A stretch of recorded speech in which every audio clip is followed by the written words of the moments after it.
Sir ನೂರು ಮತ್ತೆ ವಿದ್ಯುತ್ ಮೇಲೆ ರಿಯಾಯಿತಿ ಕೊಟ್ಟರೆ ಮಾತ್ರ ತೆರಿಗೆ ಕಡಿಮೆ ಮಾಡಿದ್ರೆ ಮಾತ್ರ ನಾವು ಸರ್ಕಾರದ ಆದೇಶ ಅದಕ್ಕೆ ಮೀಟಿಂಗ್ ಮಾಡ್ತೀನಿ ಅಂತ ಹೇಳಿದ್ದೀನಿ.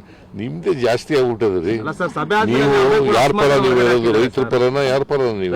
ರೈತರ ಪರನೇ ಸರ್. ಫ್ಯಾಕ್ಟ್ರಿ ಪರ ಇದ್ದ ಕಾಣಿಸುತ್ತೆ ನೀನು. ಶುಗರ್ ಫ್ಯಾಕ್ಟ್ರಿ ಪರ ಇದ್ದ ಕಾಣಿಸುತ್ತೆ ನೀನು. ನೋಡಪ್ಪ, ಅದಕ್ಕೆ ಏನಂತ ಹೇಳಿದ್ದೀನಿ, ಸರ್ಕಾರ ಬೇರೆ ವಿಚಾರಗಳ ಬಗ್ಗೆ ಒಂದು ಸಪರೇಟ್ ಮೀಟಿಂಗ್ ಮಾಡೋಣ ಅಂತ ಹೇಳಿದ್ದೀನಿ. ಅದ್ರಲ್ಲಿ ಚರ್ಚೆ ಮಾಡೋಣ.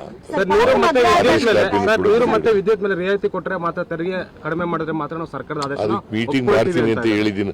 ನಿಮ್ದೇ ಜಾಸ್ತಿ ಆಗ್ಬಿಟ್ಟದ್ರಿ. ಸರ್ ಸಭೆ ನೀವು ಯಾರ ಪರ ನೀವು ಹೇಳೋದು? ರೈತರ ಪರನ ಯಾರ ಪರ ನೀವು? ರೈತರ ಪರನೇ ಸರ್. ಫ್ಯಾಕ್ಟ್ರಿ ಪರ ಇದ್ದ ಕಾಣಿಸುತ್ತೆ ನೀನು. ಶುಗರ್ ಫ್ಯಾಕ್ಟ್ರಿ ಪರ ಇದ್ದ ಕಾಣಿಸುತ್ತೆ ನೀನು. ನೋಡಪ್ಪ, ಅದಕ್ಕೆ ಏನಂತ ಹೇಳಿದ್ದೀನಿ, ಸರ್ಕಾರ ಬೇರೆ ವಿಚಾರಗಳ ಬಗ್ಗೆ ಒಂದು ಸಪರೇಟ್ ಮೀಟಿಂಗ್ ಮಾಡೋಣ ಅಂತ ಹೇಳಿದ್ದೀನಿ. ಅದ್ರಲ್ಲಿ ಚರ್ಚೆ ಮಾಡೋಣ.